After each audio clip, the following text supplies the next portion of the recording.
Mulai, Jo? Baik, Assalamualaikum warahmatullahi wabarakatuh dan selamat malam. Saya Jennifer Arisatandi akan mempresentasikan resume hasil materi dari mata kuliah struktur hewan. Di sini yang pertama ada sistem saraf endokrin, indera, reproduksi pada reptil. Reptil mempunyai susunan saraf yang serupa dengan susunan saraf pada burung. Sistem saraf pada reptil terdiri dari sistem saraf pusat dan sistem saraf tepi.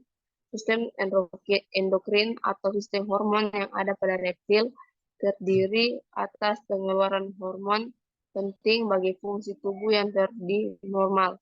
Seperti contohnya, ular mempunyai kelenjar endokrin yang sama pada hewan mamalia.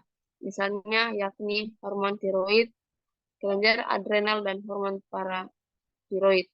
Adapun mengenai kelenjar tiroid ada di daerah tenggorokan esofagus yang bertanggung jawab guna pertumbuhan dan perkembangan.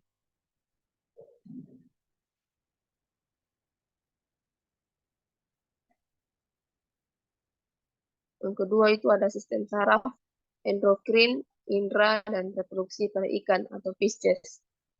Sel-sel saraf pada ikan mulai berkembang sejak permulaan stadia embrio dan berasal dari lapisan germinal tertular atau ekstrodrem.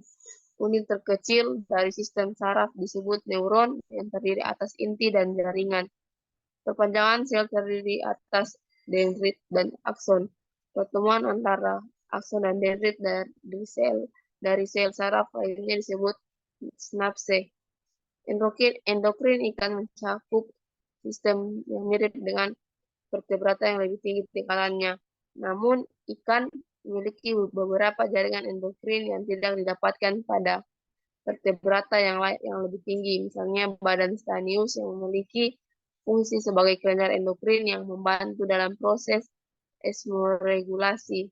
Kerja hormon yang menyerupai kerja saraf, yaitu mengontrol dan mengatur keseimbangan kerja organ-organ di dalam tubuh.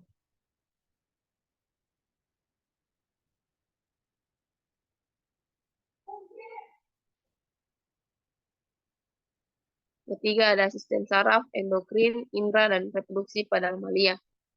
Sistem saraf pada mamalia memiliki tingkat perkembangan yang lebih tinggi dari kelas lain. Cerebrum berukuran lebih besar jika dibandingkan keseluruhan bagian otak dan berbulus lateral 2 buah. Lobus opticus ada 4 buah.